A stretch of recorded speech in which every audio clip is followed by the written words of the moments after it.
Hi friends, ఈరోజు మా అత్తమ్మ చేసిన నాటుకోడి పులుసు చిల్లుగారి ఎలా చేయాలో చూద్దామా.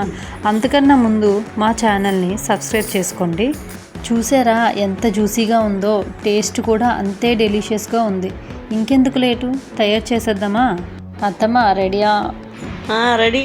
ముందు మిక్సీ గిన్నె తీసుకొని ఒక స్పూను జీలకర్ర, ఒక స్పూను ధనియాలు, గసగసాలు, 3 ఆలికలు, 5 లవంగ మొగ్గలు, 2 చెక్కలు, దాల్చిన చెక్క, ఒక అనాస పువ్వు, ఒక కప్పు ఉల్లిపాయలు, కప్పు టమాటా ముక్కలు వేసి మిక్సీ ఆడాలి. స్టవ్ ఆన్ చేసుకొని కళాయి పెట్టుకొని కప్పు ఆయిల్ వేసి, ఒక కప్పు ఉల్లిపాయ ముక్కలు, ఒక 6-7 పచ్చిమిరకాయల ముక్కలు కోసి వేపాలి. ఒక కప్పు ఆయిల్ అంత ఎందుకు వేయాలి?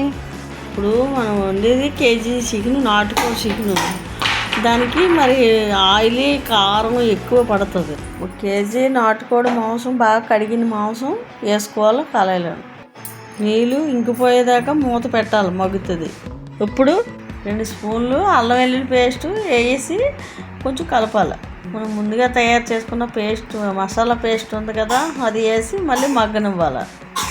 మీడియంలోనే మంట పెట్టి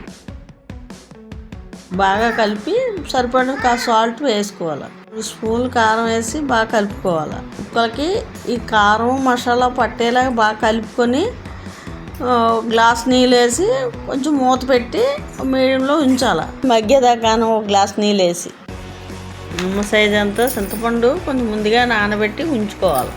ఆ పులుపు తీసి ఇప్పుడు ఈ దగ్గరగా అయిన కూరలో వేసుకోవాలి. కొంచెం ఆ పులుపు దగ్గరగా, మళ్ళీ అది దగ్గరగా అవుతుంది కదా ఇగురు, అప్పుడు కొంచెం మొక్క తీసి కొంచెం నొక్కి చూడాలి చేతితోటి, ఉడికిందా లేదని. ఉడికినట్టయితే ఆపేసుకుంటాం స్టవ్, కొత్తిమీర వేసేసి.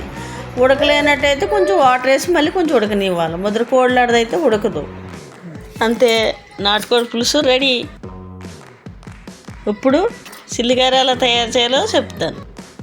ఇప్పుడు మినప్పప్పు, పావు పప్పు నానేసుకోవాలి 2 గంటల సేపు.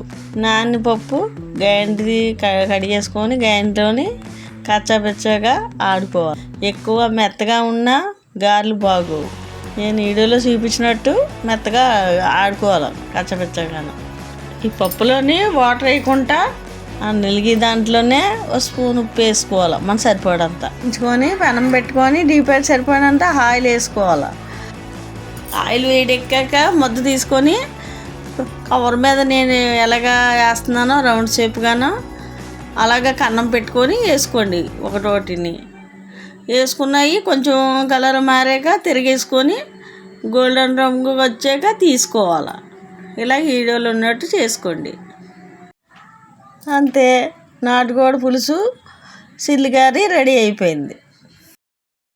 ఈ నాటుకోడి పులుసు గారెలతోనే కాదు, అన్నంతో కూడా తినొచ్చు. అన్నంలో అయితే ఇంకా టేస్టీగా ఉంటుంది.